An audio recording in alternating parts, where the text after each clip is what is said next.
ครูสังครักษ์กฤษนิธิทัศน์กิตติโสพนเมธีเจ้าอาวาสวัดสะปุงน้อยตำบลมุงน้อยอำเภอป่าซางจังหวัดลำพูนเบอร์โทรศัพท์0637561681วันนี้ได้นำรายการมาพบปะกับบรรดาญาติโยมท่านผู้ฟังในรายการวิทยุ FM 104.50 เมกะเฮิรตซ์คลื่นความถี่ที่มีแต่ความสุขคลื่นความถี่ที่มีแต่รอยยิ้มคลื่นความถี่ที่มีแต่บุญมหาศาลอนุเคราะห์และเมตตาโดยท่านอาจารย์ท่านพระครูสมุวิสุวัตรวรกิจโจท่านผู้อำนวยการสถานีวิทยุคลื่นเพื่อการศึกษาพระพุทธศาสนาและวัฒนธรรมที่วัดฝายหินอำเภอเมืองจังหวัดเชียงใหม่อนุเคราะห์คือเก่ากระผมอาตมภาพได้มาพบปะอุจาเอายาใจวัคซีนใจให้กับบรรดาญาติโยมท่านสาธุชนคนดีมีบุญต่างหลายได้ฟังและไปได้พอกันตามลำดับแน่นอนว่ารายการนี้ชี้ให้ท่านทั้งหลายได้หันถึง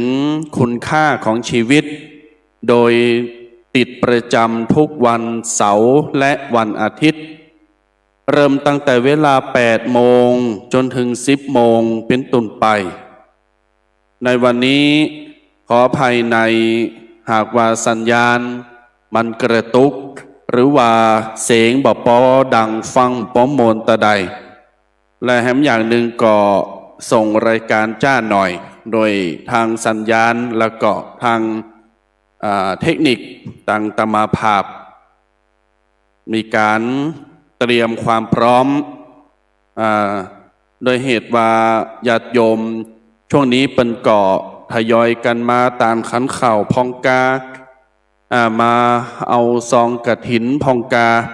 เอาว่าไกลงานมาละญาติโยมสาธุชนต่างหลายดังนั้นแล้วก็ขออนุโมทนาเนอกับบรรดาญาติโยมท่านผู้ฟังท่านผู้ชมในรายการวิทยุหมู่เฮาต่างหลายพี่น้องศรัทธาสาธุชนต่างหลายวันพรุ่งนี้เป็นวันศีลวันธรรมเนอญาติโยมเนอวันพรุ่งนี้เป็นวันศีลวันธรรมวันธรรมมัสวนะหรือว่าวันพระจะไปลืมไปทำบุญตักบาตรจะไปลืมไปทำบุญตักบาตรจะปิ้นข้าวสุกข้าวสารอาหารแห้งอาหารสุกก็ได้เหมือนกันอยู่ที่จิตอยู่ที่ใจเนอญาติโยมเนอวันนี้เป็นวันห่อวันดาพี่น้องศรัทธาจะห่อหนึ่งกาจะแป้งขนมจ๊อกกาจะแป้งขนมหวานจะแกงฮังเลแกงโหโหจอผักกาดได้มดใส่บาตรหยาดน้ำเนอญาติโยมเนอวันพรุ่งนี้เกมเนอเกมโตไปวัดเนอหลายวัดหลายว่าเปิ้นเกาะจะได้มีการทำบุญตาลผ่าจำนำวาสาโดยเหตุว่าวันออกวาสาที่ผ่านมาญาติโยมสาธุชนได้มีการร่วมทำบุญอนุโมทนาในกุศลจิตศรัทธาในวัดสะพุงน้อยกับเจนเดียวกันจะมีการตาลผ่าจำนำวาสาวันพรุ่งนี้ญาติโยมสาธุชนต่างหลายปกิณกธรรมตีจะน้อมนำมาให้ญาติโยมได้ฟังในเจ้าวันนี้ตั้งแต่ 8:30 เดี๋ยวนี้35จนถึง 10 โมงเอามามาจามาฟังธรรมะกันแล้วก็ใต้รายการแต่ชั่วโมงเนาะตามที่เราเคยทำกันมาก็จะเปิดสายหน้าไมเนอร์จะไปขอเพลงนะญาติโยมนะ ขอเพลงไม่ได้นะโยมนะศรัทธาญาติโยมไผที่จะโทรมาก็เบอร์เก่าเบอร์เดิมเนอเบอร์เก่าเบอร์เดิมญาติโยมเนอ063-756-1681 บึดหนึ่งก็โทรมาเดี๋ยวนี้สต๊อปอย่าเพิ่งโทรนะญาติโยมเนอพี่น้องศรัทธาสาธุชนต่างหลายท่านผู้ฟังและท่านผู้ชมรายการวาทธรรมกำยองประจำวันอาทิตย์วันนี้ คณะสงฆ์อำเภอป่าซางและก็คณะสงฆ์จังหวัดลำพูนมีการประชุมโดยเฉพาะในอำเภอป่าซางวันนี้ก็จะเจ้าได้ยินท่านครูบาอาจารย์เปิ้นก็ประชาสัมพันธ์ประกาศไปวันนี้ทางคณะสงฆ์อำเภอป่าซางมีการประชุมกันตีวัดมะกอกวัดของหลวงพ่อท่านพระครูศรัทธาพิมลเจ้าคณะอำเภอป่าซางจังหวัดวันมะกอกคณะสงฆ์อำเภอป่าซางทุกวัดทุกตำบลก็จะไปรวมกันติหันทำสามีจิกรรมกันก็คือสุมาคารวะพระมหาเถระหลังออกวาสาแล้วก็ประชุมคณะสงฆ์ตามลำดับหลังจากเรียบร้อยแล้วก็จะถวายภัตตาหารเพลเต็งปลายบ่ายโมงก็ปากันไปมอจรลำพูนหรือว่าวิทยาลัยสงฆ์ลำพูนญาติโยมประชุมคณะสงฆ์ระดับจังหวัดวันนี้คณะสงฆ์จังหวัดลำพูนโดยพระเดชพระคุณพระเทพรัตนนายกเจ้าหน้าจังหวัดลำพูนเป็นประธานในการประชุมคณะสงฆ์จังหวัดพระเดชพระคุณพระศรีธรรมโสพลรองเจ้าหน้าจังหวัดลำพูนแล้วก็ครูบาอาจารย์พระมหาเถระเจ้าคณะพระสังฆาธิการฝ่ายปกครองและทุกวัดในจังหวัดลำพูนไปปะกันไปประชุมกันที่วิทยาลัยสงฆ์ลำพูนหอประชุมคณะสงฆ์นั้นแจ้งข่าวคราวคณะสงฆ์กับบรรดาญาติโยมหันสาธุชนได้ฟังแล้วก็จะได้ติดตามข่าวคราวบางท่านบางคนเป็นว่าโอ้แต่ละมือแต่ละวันนี้ตุเจ้าพระเนนเป็นมีกิจเป็นมีการหยังกอกหรือว่าปากแป๊บแป๊บแป๊บอยู่หน้าวิทยุอย่างเดียวไปหับตาลอย่างเดียวไปปันป้อนอย่างเดียวกำใจเนอะญาติโยมเนอะเปลี่ยนความคิดได้เลยคณะสงฆ์ตั้งหลายเปิ้นก็มีกิจมีธุระมีภาระของเปิ้นในปัจจุบันนี้คณะสงฆ์เนี่ยมีบทบาทและก็มีหน้าที่หลายหลากมากประการในบ้านเมืองในประเทศโดยเฉพาะระดับจังหวัดญาติโยมจะหันได้ว่าโครงการหมู่บ้านรักษาศีลห้าก็จัดโดยคณะสงฆ์โครงการธรรมสัญจรเคลื่อนที่สู่ประชาชนภาคพรรษาที่ผ่านมาก็ดำเนินการโดยคณะสงฆ์ประชาสัมพันธ์โรมกับญาติโยมสาธุชนได้มาโรมกันบอกญาติโยมสาธุชนเนี่ยมากินมัตตานแต่ละการแต่ละงานนี้ดำรงโดยคณะสงฆ์ดังนั้นพระสงฆ์ก็จะเป็นใหญ่บ้านเมืองเฮานะตั้งเนือเฮานี่ญาติโยมกูอ่านปัญญางก็ร่วมกับคณะสงฆ์ร่วมกับญาติโยมสาธุชนตั้งหลายดังนั้นคณะสงฆ์ตั้งหลายบ่ได้อยู่บ่ได้เนอะญาติโยมเนอะทำหน้าที่เผยแผ่ธรรมทำหน้าที่เผยแผ่ศาสนาแห่งองค์พระศาสดาสัมมาสัมพุทธเจ้าตลอดจนถึงมีการประชุมถามว่าตุเจ้าพระสงฆ์ทั้งหลายเป็นประชุมเพราะอะไรทำไมถึงจะต้องไปประชุมกันก็เพราะเวลามีการมีงานในหมู่คณะสงฆ์เปิ้นก็จะมามาจากันตอดผับป่าตอดกฐินปล่อยโหลงเข่ากำปฏิบัติธรรมสอบดักธรรมสอบธรรมศึกษาแต่ละอันแต่ละอย่างเนี้ยคณะสงฆ์ท่านก็จะเอามามาจอยกันแล้วก็มาปรึกษาหารือกันว่าเห็นสมควรเป็นอย่างไรจะทำต่อไปจะได้เมื่อตกผลึกความคิดพร้อมกันเห็นพ้องต้องกันแล้วก็ดำเนินกิจกรรมดำเนินกิจการต่อไปหรือว่าคณะสงฆ์วัดใดวัดหนึ่งอำเภอใดอำเภอหนึ่งท่านมีเหตุมีปัญหาอย่างก็จะมาจากันมาทกกันในที่ประชุมอันนี้เป็นต้นอันนี้คือความสามัคคีมีค่ามหาศาลตลอดการก่อเกิดประเสริฐผลพลังงานสร้างโลกให้โสพลพลังคนช่วยเร่งรัดพัฒนา1+1+1ก็ถึงล้าน สมัครสมานดวงใจไว้เถิดหนา1 สมอง2 มือคือศรัทธาย่อมฟันฝ่าอุปสรรคถึงหลักชัยอันนั้นญาติโยม หันได้ว่าความสามัคคีมันมีค่านะมหาศาลเลยแหละญาติโยมทั้งฝั่งคณะสงฆ์ฝั่งฆราวาสญาติโยมก็ยอมจะต้องมีความสามัคคีกันไว้ไม่ว่าจะอยู่ในตำแหน่งไม่ว่าจะอยู่ในสถานะใดหรืออยู่ในบ้านไหนสังคมไหนประเทศไหนก็จะยอมจะต้องมีความสามัคคีคือบังเกิดมีขึ้นต่างประเทศไปก็มีความสามัคคีญาติโยมถ้ามีความสามัคคีมีความสมัครสมานสมานฉันท์กันเกิดขึ้นกิจกรรมกิจการแต่ละอย่างบาสำเร็จและก็ลุลงไปโดยดีเป็นต้นว่าในครอบครัวญาติโยมเกิดภาวะถ้าสามีไม่สามัคคีภรรยาไม่พึ่งพาสามีลูกหลานตานเต่าบ่มีความหักสามัคคีกันครอบครัวนั้นจะปิ้นจะได้ทกกันเถงกันตีกันหาเลิงหาราวใส่กันอย่างเงี้ยบ้าหักกันแปลงกันมีความสามัคคีคุณความดีมันก็เกิดขึ้นสิ่งดีๆก็บังเกิดขึ้นครอบครัวนั้นก็วายวอดวายย่อยยับอับเฉานี่เขาเกิดว่าความสามัคคีจะต้องมีในครอบครัวของเขาเป็นอันดับแรกก่อนโยมท่านผู้ฟังก้าวกระโดดต่อมาสามัคคีนั้นในครอบครัวมีแล้วในชุมชนล่ะเรามีหรือยัง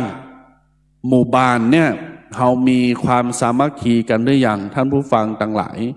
โยมพ่อโยมแม่ต่างวิทยุต่าง Facebook ไลฟ์ก็ทาฟังพอเนอะว่าสามัคคีเนี่ยถ้าในบ้านในชุมชนของเฮาเนี่ยบ้านหนึ่งเนี่ยถ้าสมมติว่ามีความสามัคคีกันพิษหัวกันคัดแย่งกัน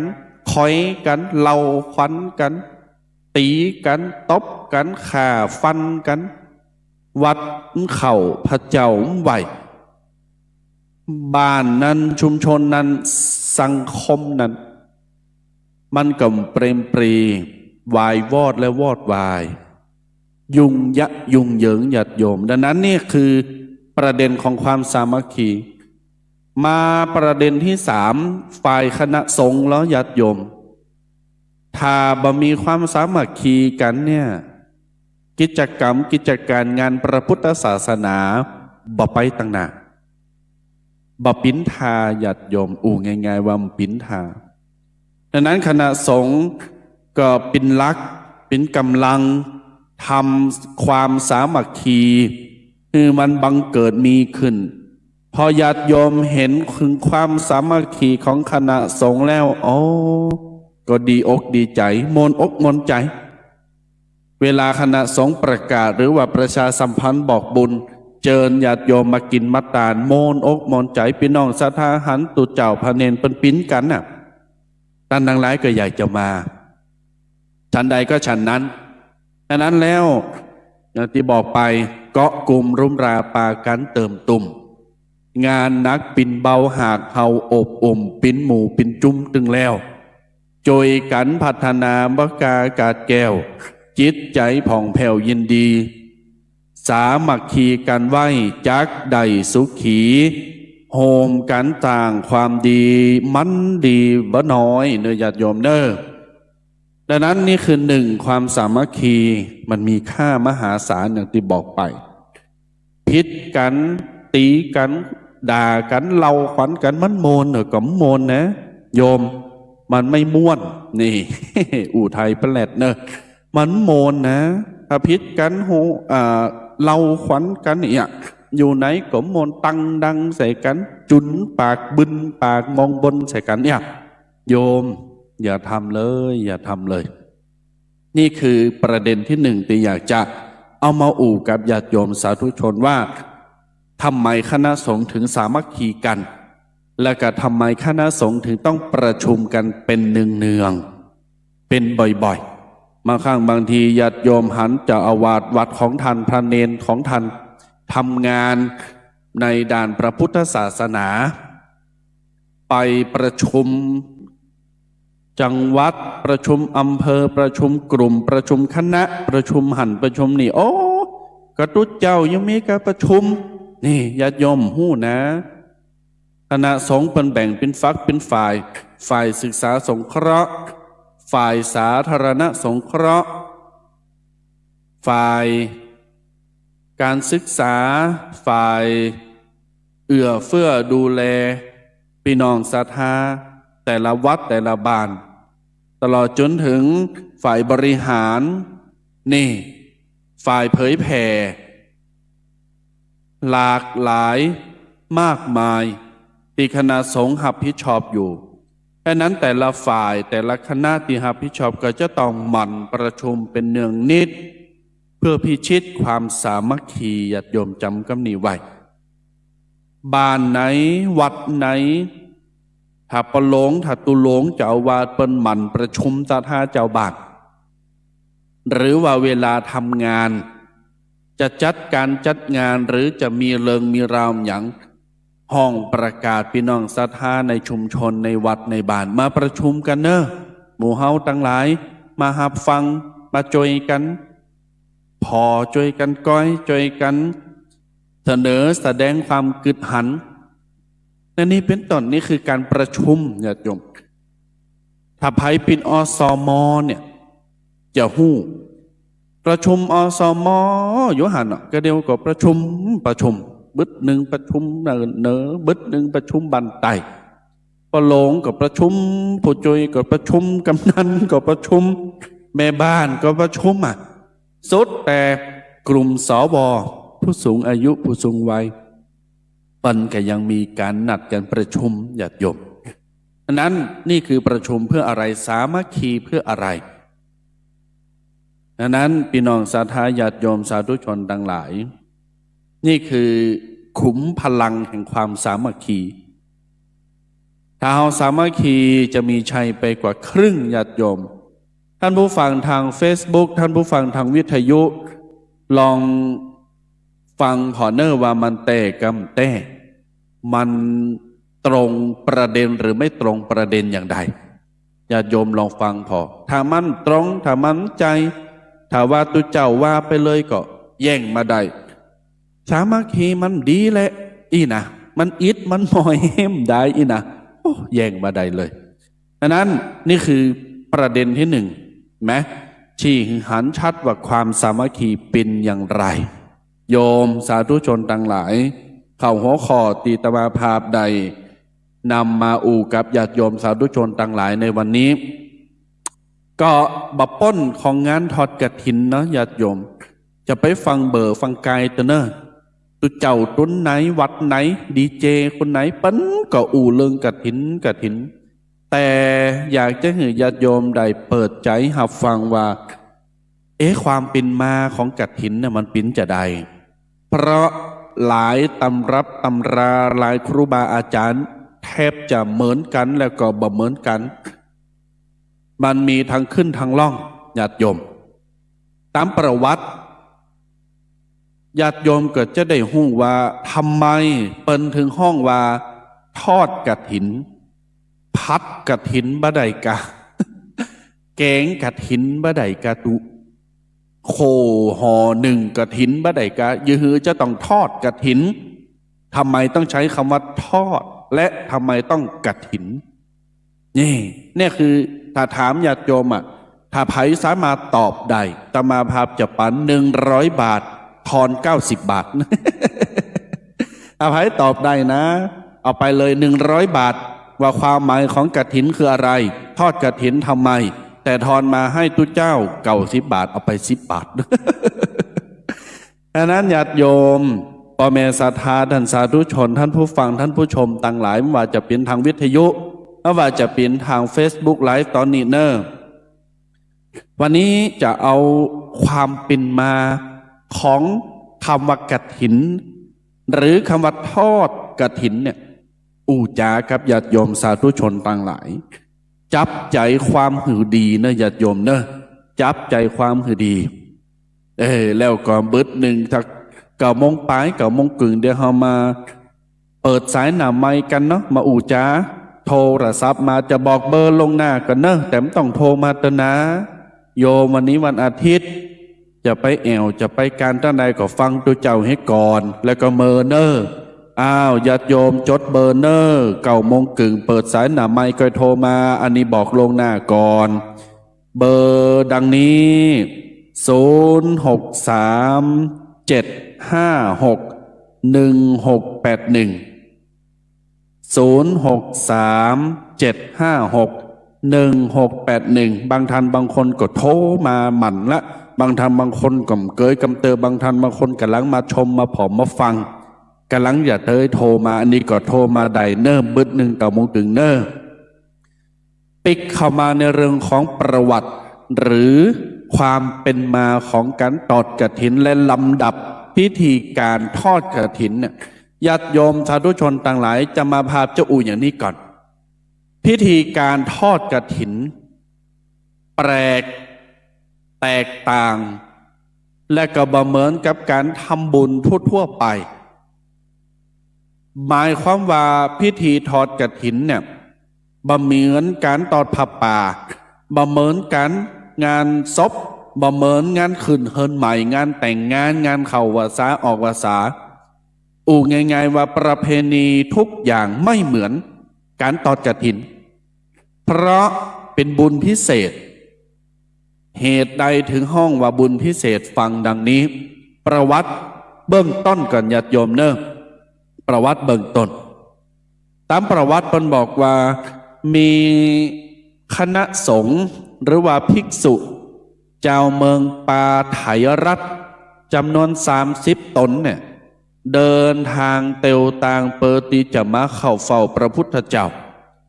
ที่วัดเชตวันมหาวิหารเมืองสาวัตถีแต่ยังถึงเมืองสาวัตถีเตยญาติโยมก็จะถึงวันเข้าวาสาให้แล้วดังนั้นพระสงฆ์จำนวนตึงหมด30 ตนที่บอกไปเนี่ยจำเป็นจะต้องมาจำวาสาที่เมืองสาเกตในระหว่างต่างจำนวน3 เดือนนะญาติโยมพอออกวาสาเรียบร้อยเหล่าคณะสงฆ์30 ตนเหล่านั้นจึงเตียวตางออกไปเปิดที่จะไปเข้าเฝ้าพระบรมศาสดาหรือว่าพระพุทธองค์โดยความยากลำบากพร้อมหยังเพราะชงนั้นเป็นชงฝนตกหน้าฝนน่ะพายุเข้าฝนตกอย่างรุนแรงเมื่อเดินทางไปถึงวัดเชตวันมหาวิหารไปเจอกับพระพุทธองค์พระองค์ก็ทรงตรัสถึงความเป็นอยู่เป็นหงเป็นหาว่าท่านตั้งหลายที่เดินทางมาหาข้าเนี่ยถึง30 รูปเนี่ยลำบากจะได้พองปิ้นจะได้พองอูจากันสนทนากันไปเรียบร้อยพระพุทธองค์ก็จึงทรงอนุญาตคือพระภิกษุเหล่านั้น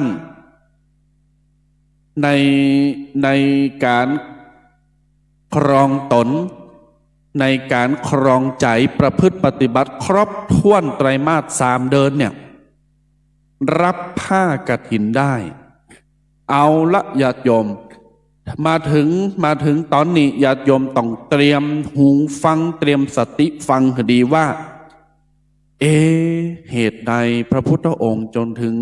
หือว่าหับผ้ากฐินพระพุทธองค์ตรัสว่าพระภิกษุผู้ได้กรานกฐินเนี่ยจะมีอานิสงส์5 ประการลักๆเนะญาติโยม5 ประการด้วยกันประการที่ 1ไปไหนไม่ต้องบอกลาประการที่ 2ไม่ต้องถือไตรจีวรให้ครบสำหรับ3 ผืนหมายความว่าจะเอาผืนใดผืนหนึ่งไปก็ได้บ่เอาไปก็ได้ประการที่ 3ฉันคณโภชนะได้หมายความว่านั่งฉันเข้ากันเป็นหมู่ได้อันนี้อนุญาตไม่ผิดประการที่ 4สามารถเก็บอดิเรกจีวรไว้ได้โดยยังไม่ได้วิกัปหรืออธิษฐานหมายความว่าผ้าไตรจีวร ผ้าสังฆติผ้าหยังต่างๆสามารถเก็บได้โดยบ่ต้องอธิษฐานบ่ต้องพินทุเก็บแล้วก็ใจได้เลยประการต่อมาจีวรลาภอันเกิดขึ้นจักใดแก่ภิกษุผู้ได้กรานกฐินหมายความว่าผ้าไตรหรือผ้าจีวรอันบังเกิดขึ้นกับตุเจ้ามีญาติโยมเปิ่นมาถวายสามารถเก็บได้สามารถเจาะจงได้ว่าฉันต้องการนะจะเอาไปใช้อันนี้เป็นต้นอันนั้นญาติโยมนี่คือ5ประการที่พระพุทธองค์ทรงตรัสต่อเหล่าภิกษุ3 ตนที่ไปเข้าเฝ้าทีนี้ประการต่อมาอู่จาถึงคำว่ากฐินนะญาติโยมตะกี้คือความเป็นมาทีนี้มันมีความเป็นมาแบบยาวๆตมาภาพจะตัดแล้วก็เอามาอู่ฟังปิ้นตอนเบื้องต้นมาอู่ถึงรากศัพท์ของคำว่ากฐินก่อนทำความเข้าใจก่อนเพราะญาติโยมศรัทธาบางคนเนี่ยแม่แต่ปน้อยปนานปอาจารย์ลำวัดหลายวัดหลายทันหลายคนก็ยังหลงยังลืมไปพองแม่นก็ว่ากฐินมันแปลว่าหยังนะกฐินมันคือหยังนะญาติโยมฟังดังนี้เนอะกฐินเนี่ยกอไก่ทอฐานสระอินอหนูเนี่ยรากศัพท์มาจากคำว่าไม้สะดึงญาติโยมไม้สะดึงหรือว่าแบบไม่กรอบเนี่ยใจสำหรับการขึงผ้าตีเจเย็บเป็นจีวรสมัยโบราณซึ่งผ้าตีเจเย็บสำเร็จจากการตอดกฐินเนี่ยก็เรียกว่าผ้ากฐินเห็นไหมญาติโยมสาธุชนต่างหลายห้องว่าผ้ากฐินทีนี้สรุปง่ายๆว่าคำว่ากฐินมาจากคำว่าไม้สะดึงตีจะเอาคลึงตีจะเอาติดเย็บจีวรเป็นผืนออกมากฐินเนี่ยเปิ้นบอกว่าอาจจะจำแนกความหมายได้หลายประการถ้าคนเข้าใจก็บอกว่ากฐินตุนกฐินที่เอามากินมาโคกินแกงกินแหมกินน้ำใจญาติโยมก็ไก่ทอฐานสระอินอหนูนี่คือกฐินทอดกฐินญาติโยมสาธุชนต่างหลายแล้วทำไมถึงทอดน่าแปลกนะทำไมถึงจะต้องทอดกฐินญาติโยมลองกึดภาพตามเนอะเวลาไปงานขาวดำหรือว่างานศพผู้จารหรือว่าพิธีกรเปิ้นประกาศว่าเจิญหมู่เฮาตั้งหลายเป็นประธานเป็นเจ้าภาพทอดผ้าปังสุกุลเห็นไหมเวลาคำว่าทอดผ้าบังสุกุลขึ้นมาป๊บญาติโยมก็จะกึดออกเลยว่าเตียวเข้าไปเอาผ้า1 ผืนไปทอดหรือไปวางหน้าพระนี่ก็เหมือนกันเอาผ้าไปทอดไปวางหน้าพระนี่ทอดกฐินญาติโยมทอดผ้าบังสุกุลทอดกฐินเห็นไหมเกิดออกภาพง่ายๆนี่คือความหมายของทำไมถึงจะต้องทอด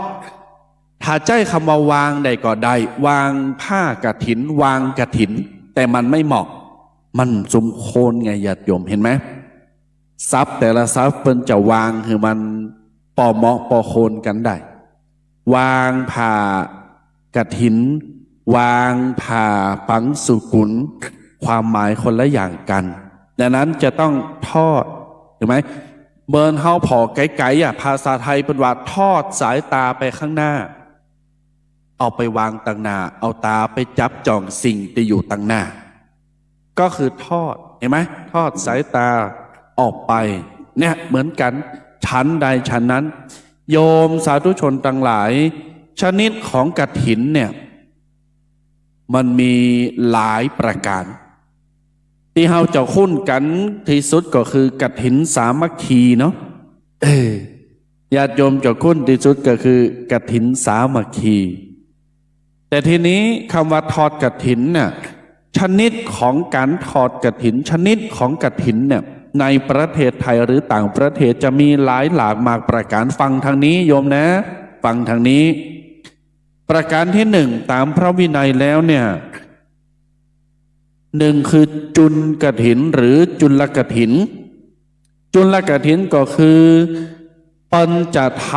ำเย็บผ้าตัดผ้าทอผ้าคือออกมาเป็นผ้าจีวรเก็บฝ่ายปั่นฝ่ายย้อมฝ่ายย้อมผ้าเสร็จภายใน1 วัน 1 คืนเท่านั้น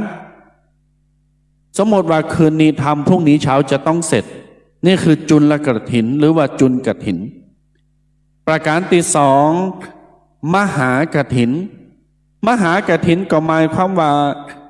กฐินที่มีบริวารจำนวนมากรองจากจุลกฐินหรือว่ารองจากจุลกฐิน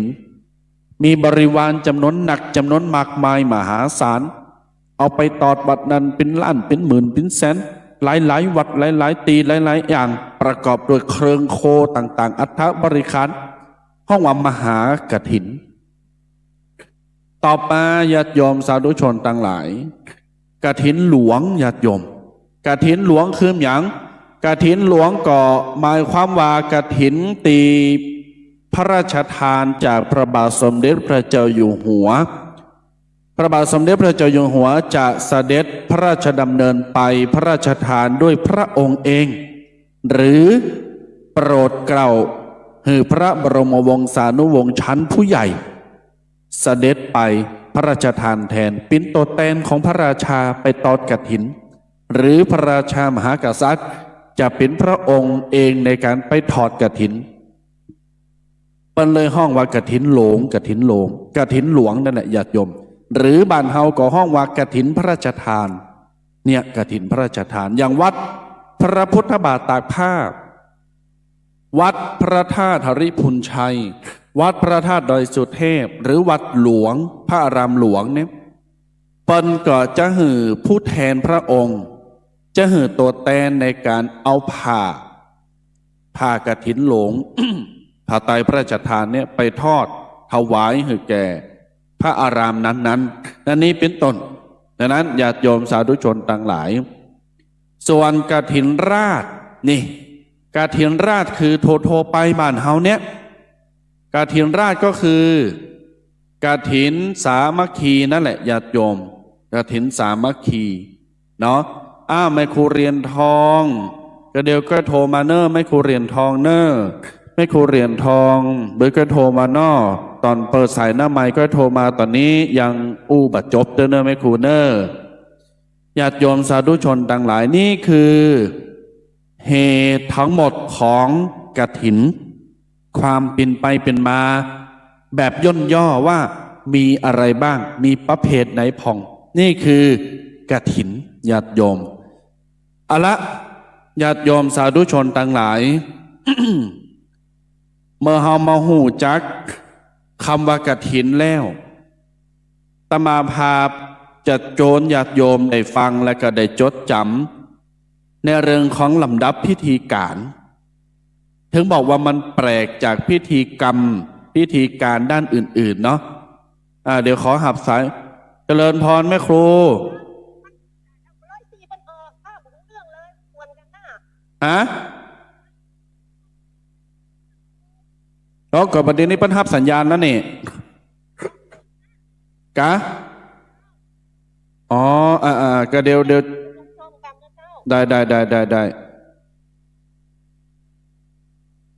เพิ่นบอกว่าเพิ่นออกมันโกนกันอีวะบอกห้องว่าอย่างใดเนาะเดี๋ยวรอสกัมเนอร์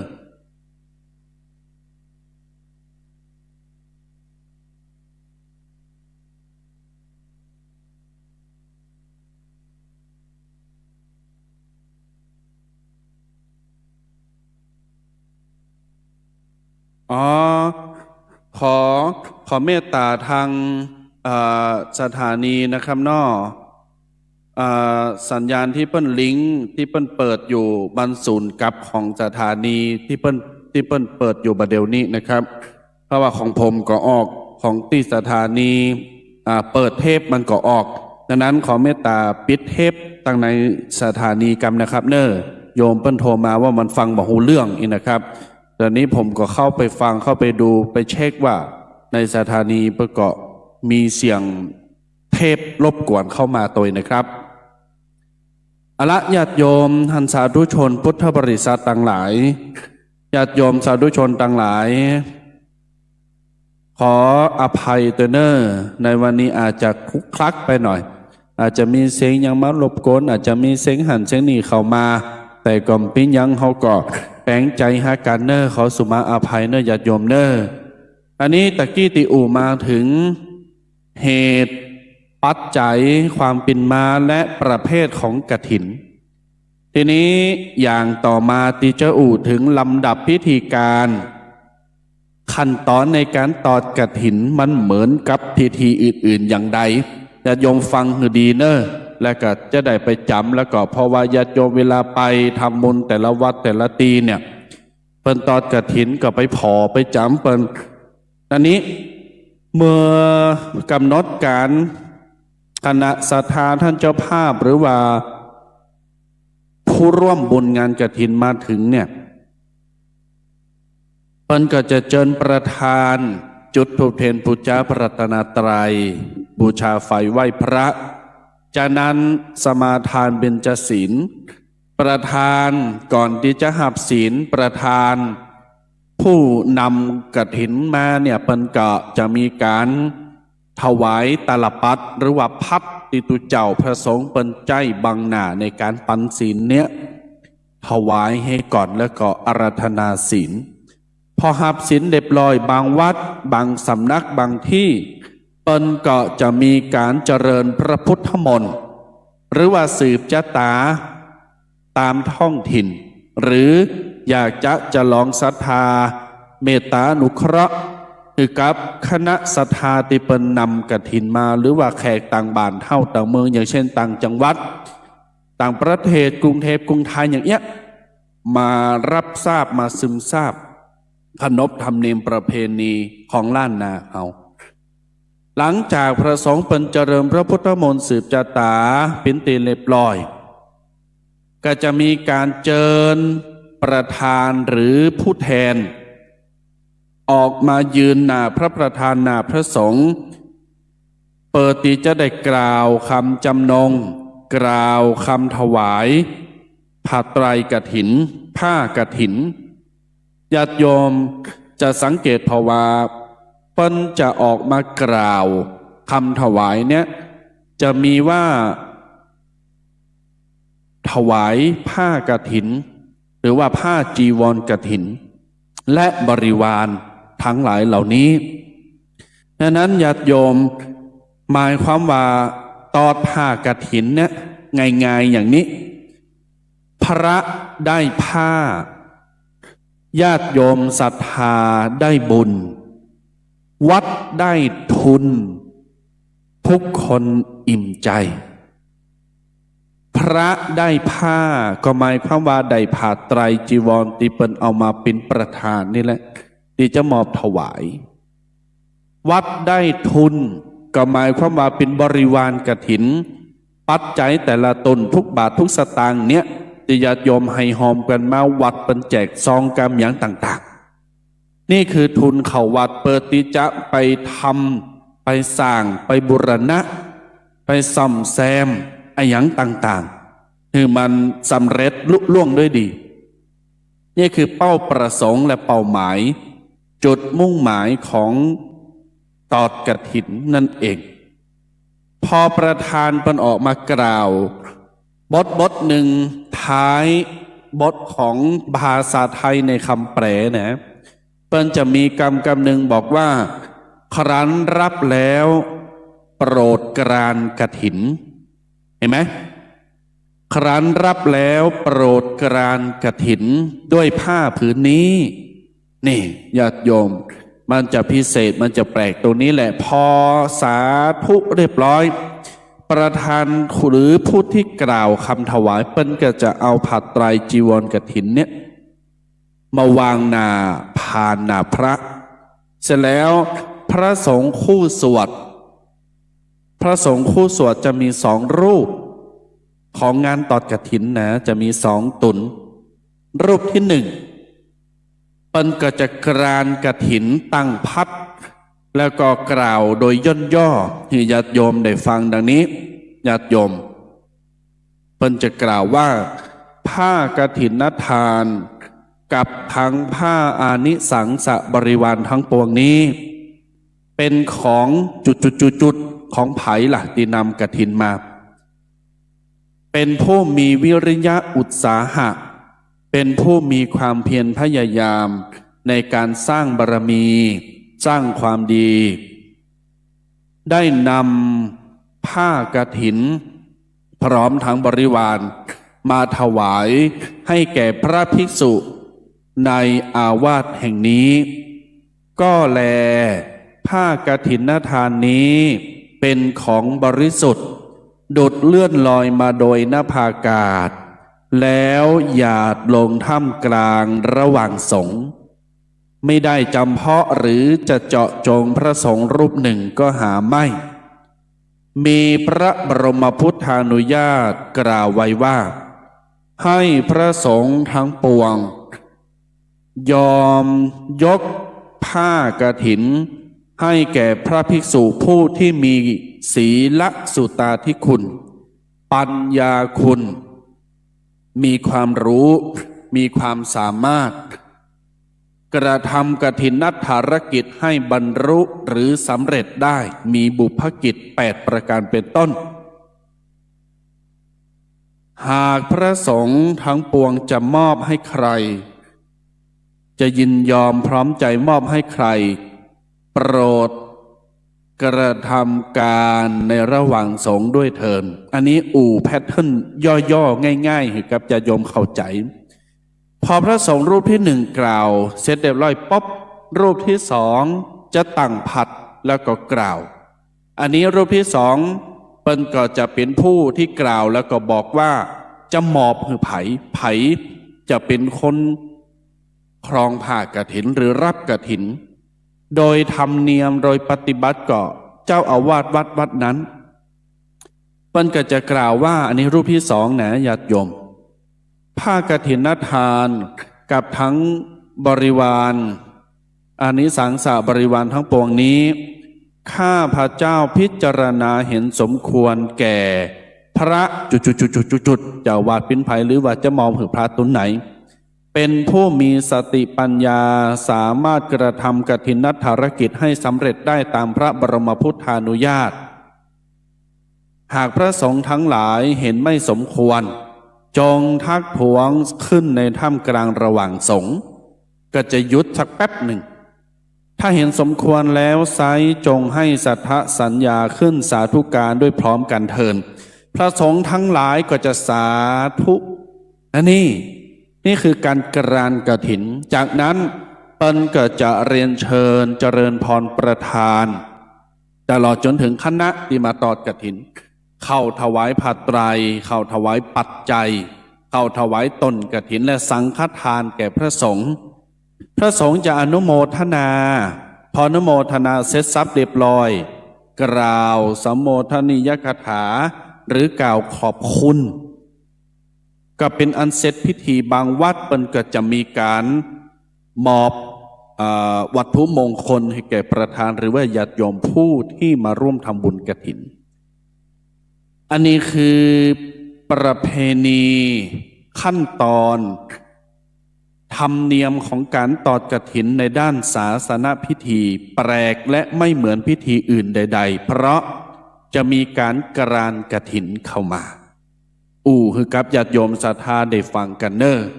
9:15 เวลาดีเวลานี้เปิดสายหนาไมเนอร์เวลาดีเวลานี้เปิดสายหนาไมเนอร์063-756-1681 เปิดสายหน้าไมเนอร์ท่านผู้ฟังทาง Facebook ท่านผู้ฟังทางวิทยุ104.50 เมกะเฮิรตซ์ตอนนี้สัญญาณปิ้นจะได้พองกายังคัดข้องอยู่ก่อ หรือยังศูนย์กันอยู่ก่อฟังแล้วเข้าใจดีก่อหรืออยู่ตังได้ก็โทรมาเนอะโทรมาได้เนอะญาติโยมคนเฒ่าคนแก่ท่านผู้ฟังคนหนุ่มคนกำพุทธศาสนิกเมธีผู้เป็นคนดีต่างหลาย063-756-1681แม่ครูเหรียญทองดีหรือยังยังเลยค่ะจริงๆนี้ตอนเปิดนี่เทพอะไรคะเทพพระพุทธเจ้าอะไรนั่นน่ะฮะเทพอะไรก็ไม่รู้เทพเรื่องเกี่ยวกับอะไรพูดไปถูกเรียกยังบ่ดีเต้กะถ้าฟังดูค่ะโอเคตะกี้ทักไปตังสถานีแล้วเนอะค่ะทักไปแล้วแต่เสียดายมากวันนี้รายละเอียดดีมากเรื่องกฐินแม่ตั้งใจฟังเมื่อวานนี้ไปกฐินถึง2 วัดไม่ได้ละเอียดอย่างนี้นะอ่านกะละเอียดนี่ละเอียดดีเดี๋ยวจะบอกท่านพระครูปะนอสาธุค่ะสาธุแม่ครูเหรียญทองโมทนาขอทางผู้ควบคุมวิทยุนะครับได้ขอปรับเสียงที่อยู่ทางสถานีออกนะครับ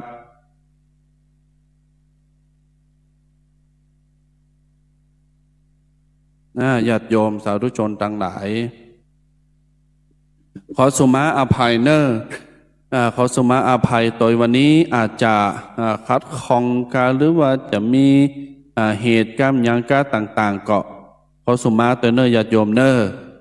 ตอนนี้ก็ทักไปตังสถานีละนะครับคือท่านอาจารย์คือเจ้าหน้าที่เปิดตรวจสอบแล้วเปิดผอเนาะมีเสียงจากสถานีเข้ามามีเสียงจากสถานีเข้ามาแทรกหมายความว่าเปิดตึงสถานีเปิดเทปแล้วก็ลิงก์เสียงผมเข้าไปตัวนั้นขอปิดเสียงเทปทางสถานีเนอะท่านอาจารย์หรือว่าเจ้าหน้าที่ที่เฝ้าอยู่ควบคุมอยู่หรือสามเณรที่อยู่ตรงนั้นขอปิดเสียงเทปที่อยู่ตรงในกำเนอเพราะว่าตอนนี้มันสูญกันนะครับนอกมันสูญกันญาติโยมเป็นคอมเมนต์มาเจริญพรครับผม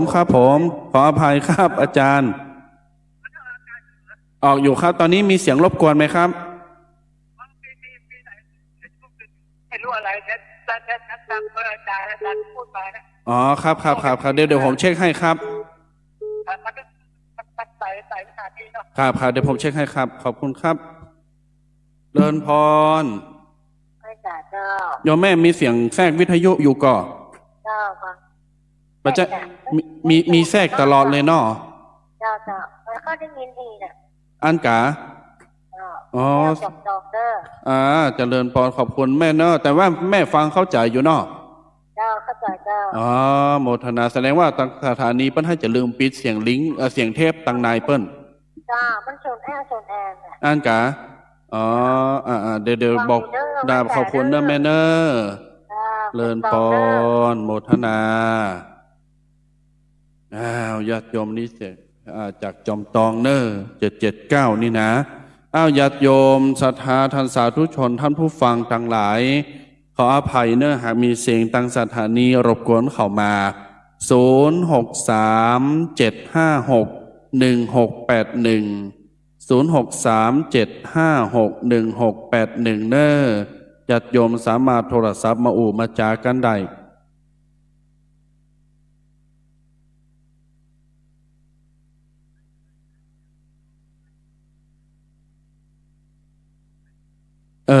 แต่มาภาพฟังแล้วก็มีแต่มีเสียงสถานีรบกวนเข้ามาเนาะขอเมตตาเจ้าหน้าที่จดปิดกำเนิดคำเนอโยมฟังบอกหูเรื่องนะครับนอขอบคุณครับอนุโมทนาตัวครับญาติโยม063-756-1681 เนอใครจะโทรมาก็สามารถโทรมาได้ตอนนี้เนอยินดีทุกเสียงทุกสายจะได้อูจากันเนาะพี่น้องศรัทธาญาติโยมสาธุชนทั้งหลายจะมาภาพต้องขออนุโมทนาตะวาวันซืนเนาะมีญาติโยมได้โอนปัจจัยและก็ร่วมทำบุญเป็นเจ้าภาพ งานกฐินของวัดสะพุงน้อยอันใหม่มีแม่มาลีสุระพร้อมครอบครัวอันนี้รวมปัจจัยมา 1,200 บาทและก็นายประสานและนางกันนิกากุลศรีสุวรรณอันนี้รวมทำบุญมา 1,200 เหมือนกันหับสายกันเนอเจริญพรวันนี้ให้ฟังพี่ใหญ่ทำบ้านด้วยเหรอคะ วันนี้ทางสถานีเขาน่าจะเปิดไปแล้วลืมปิดเลยฟังอาจารย์ไม่ค่อยรู้เรื่องเลยนั่นแหละเสียดายมากเลยแต่ว่าบอกเขาไปแล้วนะบอกเปิ้นไปแล้วแต่ว่าเปิ้นยังน่าจะยังไม่ได้ปิดเตื้อเนาะเสียดายว่ามีเสียงแทรกเข้ามาโมทนานะสาธุญาติโยมสาธุชนทั้งหลายตอนนี้ก็ยังบ่ได้หับการแก้ไขเป็นยังก่อเง่งหูฟังตั้งสติไปฟังดีๆเนอะญาติโยมเนอะตั้งสติฟังไปดีๆเนอะญาติโยมเนอะขอสุมาอภัยเนอะเพราะว่าตางพุนก็เปิ้นอาจจะเปิดไว้แล้วก็อาจจะไปทำกิจธุระของเปิ้นแล้วก็มีญาติโยมมากินมัตตาอย่างต่างๆก็ขอสุมาอภัยเนอะโยมเนอะมาอภัยตยเอาละ0637561681 0637561681เนอะโยมเนอะพี่น้องศรัทธาจะโทรมาก็สามารถโทรมาได้ตอนนี้ดับแล้วเนาะตอนนี้ดับแล้วดับหรือยังศรัทธาญาติโยมลองโทรมาเนอะไผที่ฟังอยู่แม่ครูเหรียญทองโทรมาแห่มกรรมล้อหรือว่าญาติโยมที่ฟังอยู่เกาะขอเมตตาเด็ดโทรมาแห่มกรรมหนึ่งว่าเสียงที่แทรกจากสถานีเปิ้นตัดออกไปหรือยังเนาะเปิ้นปิดหรือยังขอเมตตาเด็ดโทรมาแห่มกรรมเนอะเจริญปอนฮัลโหลตัดแล้วครับตัดแล้วตัดแล้วเนาะขอบคุณครับอาจารย์ครับขอบคุณครับปกติแล้วครับขอบคุณครับอาจารย์ครับญาติโยมใจดีเหรอเปิดตัดแล้ว ตัดแล้วเนอะมีกระเสียงตะมามภาพแล้วหลังจะได้ตั้งอู่ใหม่ให้ก้าม แต่เจ้านี่อู่รายละเอียดของกฐินปิ้นจะได้กฐินราชกฐินหลงปิ้นจะได้กำปิ้นอย่างเนอะญาติโยมบัดเดี๋ยวนี้ก็ฟังกันไปบัดเดี๋ยวนี้9 โมงเช้าไปอยู่จะจบ10 โมงปุ่นมีเวลาปะเลอะปะเต๋ออยู่ญาติโยมเนอะอนุโมทนากับท่านผู้ร่วมกินร่วมทานเพิ่มเติมเนาะจะประกาศโลบมดเนะจะประกาศเพิ่มเติม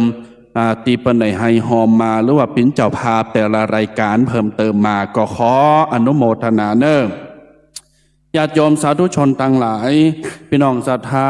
ตมาภาพจะประกาศ ของงานกฐินวัดสะพุงน้อยแห่งกรรมหนึ่งเนอะแล้วก็ญาติโยมไผมีจิตศรัทธาจะโทรมาหน้าไมค์แจ้งความประสงค์รวมบุญรวมกุศลก็โทรมาได้0637561681 0637561681เบอร์หน้าไมค์เนอะญาติโยมเนอะเดินปอนชัดเจนดีแล้วจ้าชัดเจนดีแล้วเนาะใจดีเนาะขอบคุณมากโมทนายังดีอยู่โมทนาเนอชัดเจนดีแล้วญาติโยม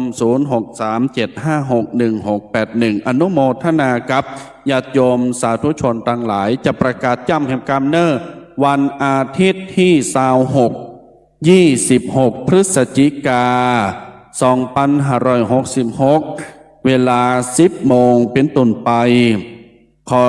เรียนเชิญญาติโยมสาธุชนทั้งหลายท่านพุทธศาสนิกเมธีผู้ใจดีทั้งหลายมากินมัตตาเนอตอดกฐินสามัคคีสร้างบารมีประจำตระกูลวัดสะพุงน้อยอำเภอป่าซางจังหวัดลำพูน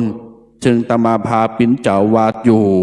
ก็จะตอดกฐินปิ้นนี้จัดปิ้นสามัคคีเนอจัดปิ้นสามัคคีหากว่าญาติโยมสาธุชนคนดีตั้งหลายจะมากินมัตตานเกาะอนุโมทนายินดีต้อนรับเนอญาติโยมเนอมีญาติโยมได้รมทำบุญเป็นเจ้าภาพเครื่องกฐินบริวารกฐินหลายหลากมากประการครบจำนวนทีนี้ยังเหลือแต่สังฆทานยังบ่มีเจ้าภาพครบ สังฆทานชุดละ200 บาทสังฆทานชุดละ200 บาทจำนวน15 ชุดปัจจัยที่จะถวายพระจำนวน1,000 บาทจำนวน15 ซองก็ยังมีเจ้าภาพยังครบเนอยังมี2 3 4ท่านอยู่ท่านทั้งหลายจะกินจะทานก็อนุโมทนาตยประการที่2หากว่าญาติโยมสาธุชนจะถวายน้ำดื่มหรือว่าน้ำเปล่านี่นะน้ำสิงน้ำโคดน้ำแพ็คน้ำเปล่าเนี่ยจำนวนแพ็คละ30 บาทแพ็คละ30 บาทใช้อยู่50 แพ็คเนอะญาติโยมเนอะแพ็คละ30 บาทใช้อยู่50 แพ็คก็จะมาใจในงานตอดกฐินของวัดสะพุงน้อยก็ขอเปิดบุญอนุโมทนากับบรรดาญาติโยมท่านสาธุชนพุทธบริษัทพุทธศาสนิกเมธีเฮาต่างหลายมีจิตมีใจศรัทธาก็จะให้หอมจำนวนไหนก็แจ้งความประสงค์มาได้063-756-1681เบอร์โทรศัพท์หน้าไมเนอร์ยังต้องการน้ำปานะที่จะเอามาถวายพระสงฆ์แล้วก็มาเล่งผู้มาร่วมงานประการต่อมาญาติโยมอันนี้สดร้อนญาติโยมจะทำก็ได้บัดทำก็ได้ฟังบ่ได้ก็ได้เฮาก็ถึงใจว่านะได้ไปคำบ้านนี่นะญาติโยมอันนี้บอกบุญนะญาติโยมปิ้นสัมพันธ์บุญบ่ได้บอกบุญให้ญาติโยมสาธุชนฟังว่าพรุ่งนี้เนี่ยวันที่6เนี่ยเป็นวันเจ็นเนี่ยวันจันทร์ที่6พฤศจิกาเป็นวันศีลแฮม8 ค่ำทางวัดสะพุงน้อยจะมีการทำบุญถวายผ้าจำนำพรรษาแก่พระสงฆ์สามเณรถวายผ้าห่มพระประธานพระพุทธรูปท่านทั้งหลายไผตีจะให้จะหอมก็สามารถโทรศัพท์มาหน้าไม้หรือหลังไม้ก็ได้อันนี้ก็เปิดบุญเนอร์เปิดบุญกองบุญละ100 บาทกองบุญละ100 บาทในการถวายผ้าห่มพระประธานผ้าห่มพระธาตุเจดีย์ถวายผ้าไตรจีวรสบงอังสะคือแก่พระสงฆ์สามเณรผู้จำพรรษาในวัดสะพุงน้อยที่ใดอธิษฐานในการจำพรรษาท่วนไตรมาสที่ผ่านมาพรุ่งนี้ก็จะมีการถวายผ้าจำนำวสาแม่นว่าญาติโยมจะกินจัดทานกองบุญละ100 บาทเด้อญาติโยมเปิดอยู่หลายกองบุญไม่จำกัดเปิดตีจะใดคือญาติโยมได้กินได้ทานได้ตานผ้าห่มตุเจ้าตุเจ้าสุมาตานผ้าห่มพระเจ้าญาติโยมก็หมายความว่าเฮาเอาผ้าไปห่มไปครองคือพระพุทธรูปพระประธานพระสัมมาสัมพุทธเจ้าปิ้นปอของเฮาในศาสนาพุทธถือว่าสูงสุดนะญาติโยมถือว่าหาที่สุดบ่ได้ญาติโยมก็จะมีพละกำลังวังชาบาดเจ็บบาดไข้อยู่ไหนกินไหนก็โมนนอนก่อนรับอยู่เย็นเป็นสุขเนญาติโยมเนอดังนั้นประกาศบอกบุญอนุโมทนากับญาติโยมสาธุชนทุกคนทุกท่านในรายการวาทธรรมกำยองประจำเจ้าวันอาทิตย์ตี5 พฤศจิกายนในเวลานี้และกันในวันนี้โดยปุ้นเขาจะปะกันแฮมกรรมก่อวันที่11วันที่12ปนเนอวันที่12ก็แฮม14 ค่ำก็เป็นวันศีลเหมือนกันญาติโยมนะเป็นวันศีลเหมือนกันเราจะปากันวันเสาร์หรือว่าวันอาทิตย์ก็ปากันฟังแฮมกรรมเนอแล้วก็ทุกวันพฤหัสเนอญาติโยมเนอเวลาเตงปลายบ่ายโมงก็มาเจอมาปากันกับตมาภาพในรายการของท่านอาจารย์แก่นวัดสันขยอมแม่ครูเรียนทองเจริญพรแต่เจ้าจริงพรุ่งนี้แม่ก็เขาจะตานท่ามแก่พระจำนำพรรษาโมผ้าห่มพระเจ้าทุกอย่างตรงนั้นแล้วแต่แม่ก็อยากทำกับปัดท่านได้โยมแม่อย่างเป็นพระประธาน1 กองเนาะ3ทั้งหมด3 กอง3 กองเนาะเจ้าพระประธานแต่ถ้าเจดีย์เนาะแต่อันนั้นก็คงจะเป็นพระเนรของเจ้าไม่ก็เจ้าได้เลยแม่นแล้วโยมแม่สาธุโยมแม่ครูก็โอนมาที่บัญชีที่อันหูที่ให้ไปฮันเนอร์เจ้าที่ไม่โอนไปค่ะแล้วนี่ได้ก่อนเนาะได้แล้วอันเนี้ยกะอันเดียวแน่นอนโมทนาเนอร์สาธุ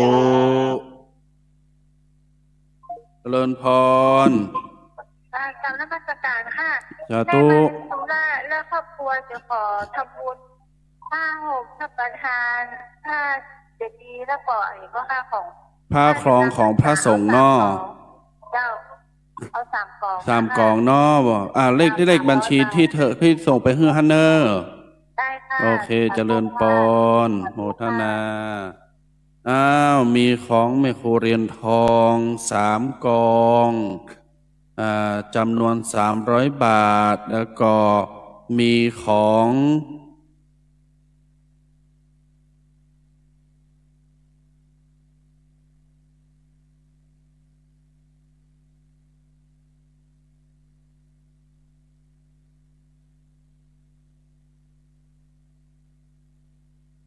ที่นี้ต้องโทรมาเนอร์โทรมาเบอร์หนาไมค์ที่บอกเนอร์0637561681คือโทรมาเบอร์นี้เนอร์ญาติโยมเนอร์เบอร์ใต้ตีตันโทรมาตะกี้นี่ก็เป็นเบอร์ของในการใจไล่สดถ่ายวิทยุอยู่เนอร์ดีโทรมาเนอร์แต่โทรมาก็0637561681เนอร์ญาติโยมบอกบุญเนอร์ตอนนี้ได้มีครอบครัวของแม่ครูเรียนทองจำนวน3 กล่อง แล้วก็มีครอบครัวของเดกเนอร์ครอบครัวของแม่มาลีสุระอันนี้จำนวน3 กล่องได้6 กล่องเนอร์กล่องละ100 บาทเนอร์ญาติโยมเนอร์บุญด่วนทันใจบุญด่วนตันใจญาติโยมเนอร์ด่วนวันพรุ่งนี้จัดตานนะวันพุธจัดตานแล้ววันนี้มีงานประชุมคณะสงฆ์ที่อำเภอป่าซางและก็จังหวัดละปูนเบิด1จบรายการก็จะปุงไปซื้อผ้าจะเข้าประชุมตัวเปิ้นในภาคบ่ายตอนเจ้าก็มาจัดรายการให้กับญาติโยมภาคบ่ายภาคเต็งก็จะไปซื้อผ้าห่มพระเจ้าผ้าเอามาถวายพระธาตุเจ้าเจดีย์แล้วก็กับพระสงฆ์สามเณรในวัดสะพุงน้อยกองบุญละ100 บาทกองบุญละ100 บาทกองบุญละ100ญาติโยมจะทำกี่กองก็ได้เนอเบอร์โทรศัพท์หน้าไมค์หรือเบอร์ส่วนตัวของตมาภาพที่สามารถโทรมาได้คือ0637561681เนอญาติโยมเนอตะกี้นี้ได้อู่ถึงขั้นตอนพิธีกรรมพิธีการของงานตอดกฐินไปแล้วแม่นว่าญาติโยมจะไปตอดกฐินที่ไหนวัดไหนหลายคนถามมาว่าไปตอดกฐินไปโฮมทำบุญหลายวัดได้ก้าได้ญาติโยมได้เหมือนกันแต่เพียงแต่ว่าวัดหนึ่งรับกฐินได้เพียง1 ครั้งเท่านั้นรับกฐินได้เพียง1 ครั้งถ้าสมมติว่าวันนี้ตอดกฐินหับกฐินแล้ววันผูกจะหับแหมคณะหนึ่งกำได้จะกลายเป็นผ้าป่าทันทีญาติโยมมันเป็นจะอีกแล้วก็วัดหนึ่งจะมีเจ้าภาพอยู่10 คนกำได้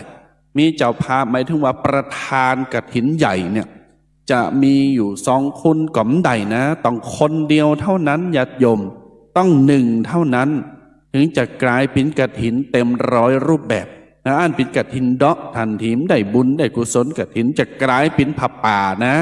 จะกลายเป็นผ้าป่าทันทีเลยญาติโยมอันนั้นแล้วอันนี้ก็บอกกับญาติโยมแล้วก็ทำความเข้าใจเพราะหลายท่านหลายคนจำเข้าใจในเรื่องของการตอดกฐินว่าโอ้พอตอดกฐิน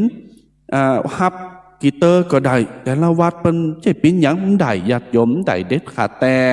โยมสามารถไปตอดกฐินไปทำบุญหลายวัดได้ไม่มีปัญหา100 วัดก็ได้ปันวัดก็ได้เนื้อญาติโยมเนื้อมีปัญหาสักอย่างดังนั้นแล้วขอแจ้งกับญาติโยมสาธุชนท่านทั้งหลายแล้วก็ขอทำความเข้าใจคือแก่ทุกคนทุกท่านได้รับทราบในช่วงที่ฟังวิทยุนี้บางคนบางท่านก็อาจจะฟังแล้วหลายตุนหลายทันหรือว่าไปวัดไปวาไปฟังเทศน์ฟังธรรมเปิ้นก็ก็ออกมาแล้วนะญาติโยมสาธุชนทั้งหลายก็สามารถ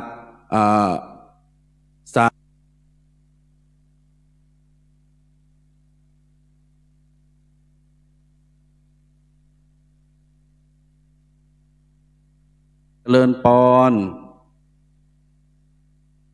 ฮัลโหลเจริญพรโยม ไป ได้ยินแล้วครับ ก็ติดให้รับได้ครั้งเดียวนะอาจารย์เนาะ ครับกฐินรับได้ครั้งเดียวครับอาจารย์ ผมฟังในยูของประจำประดอกวัดไหนพูดเดินเขาคนพูดนะครับ เขาบอกกฐินเนี่ยมันทุกอกเดียวไง ครับ มันจะมีพระองค์เดียวไม่ว่ารับได้อาจารย์ก็ผ้าจะเป็นของใครอาจารย์พระพุทธองค์นะครับอาจารย์พระพุทธองค์ทำไม่ได้นะครับพระพุทธองค์ก็รับได้แต่เธอไม่ได้ที่ส่งถึง5 เดือนนะ ใช่ครับ เดือนเดียว ใช่ครับ ไม่ครบ5 เดือนครับอาจารย์นะ ใช่ครับ ถูกต้องครับอาจารย์ดังนั้น1 รูป 1 วัดรับได้ครั้งเดียวเท่านั้น ครับแต่ว่าที่ส่งไม่ถึง5 เดือนอาจารย์ ครับ แค่เดือนเดียวครับ ใช่ได้ใช่ถูกต้องครับ คนคลองผ้าเนี่ยเป็นของใครถามตัวผ้าเนี่ยเป็นของเธอ ครับ แต่ว่าที่ส่งที่ตะตู้ที่รับกระติก4 ลูก5 ลูกไม่ได้เนาะ ถูกต้องครับอาจารย์ถูกต้อง ผ้าองค์มัน ครับผม ผมก็เข้าใจเนี่ย ครับ มันช่วงนี้แหละ ครับขอบคุณครับอนุโมทนานะครับ ที่ให้ญาติโยมได้กระจ่างสาธุครับนี่ญาติโยมสาธุชนทั้งหลายอันก็เพิ่นบอกว่ากฐินเนี่ยห้ามได้เตอเดียววัดก็วัดวัดก็ห้ามได้เตอเดียวตุเจ้าก็เตอเดียวตุนเดียวนะข้าแต่พระสงฆ์ผู้เจริญขอพระสงฆ์จงรับทราบผ้ากฐินนี้เป็นของทุกรูปอีบ่ได้นะญาติโยมพระสงฆ์จะยินยอมพร้อมใจให้ทุกรูปก็บ่ได้กรานกฐินจือสมมติว่าวัดมีซาวตุนจะจือมอผาไตรหือกุตนก็ปิ้นไปบ่ได้จะต้อง1 รูปเท่านั้นญาติโยมจะต้องหับแต่อันเป็นกฐินดอกไม่ได้อานิสงส์ยังสักอย่างเลยโยมก็ได้บาปโดยไปนะโยมก็ไม่ได้กฐินได้บุญกฐินสักอย่างนะญาติโยมนะดังนั้นทำความเข้าใจให้กับบรรดาญาติโยมแต่ให้หอมร่วมทำบุญทั่วไปในงานกฐินเนี่ยสามารถหอมได้ตลอดไม่ว่าจะวัดไหนไม่ว่าจะอารามไหนสงฆ์ไหนสถานใดหมดเลยจะเป็นเงินสดจะเป็นโอนออนไลน์ใดบุญกฐินเตาเดียวกันหมดญาติโยมเปงกันหมดคนเปิ้นใส่ซองเอาไปหอมในวัดเฮาโอนปัจจัยตั้งจิตอธิษฐานเปิ้นได้บุญเต่าใดเฮาอยู่บ้านโอนปัจจัยได้บุญเท่ากัน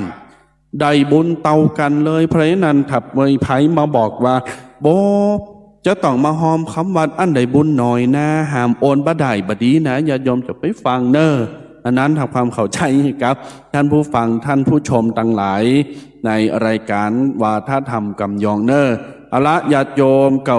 9:38 9:40แฮมซาวกว่านาทีเกือบ30 นาทีก็จะอนุโมทนาอุจากับบรรดาญาติโยมท่านสาธุชนทุกคนทุกท่านตามที่ตมาภาพใดมาพบมาปะกับญาติโยมในวันอาทิตย์ในวันนี้หลายท่านหลายคนก็จะอยู่วัดอยู่บ้านอยู่จองหลายท่านหลายคนก็ไปตานกฐินเพราะว่าหลายวัดเป็นตอดกฐินเริ่มตอดตั้งแต่วันออกพรรษามาเรียบร้อยละนะครับตั้งแต่ออกพรรษาจนถึงวันที่27เป็นวันลอยกระทงวันยีเปงวันที่28สามารถจะตอดกฐินได้แล้วโมฆะทันทีโมฆะเป็นผ้าป่าทันทีนะตึก27ตาเนอญาติโยมเนอถ้าวัดไหนลองพอนะวัดไหนตุเจ้าต้นไหนโอ้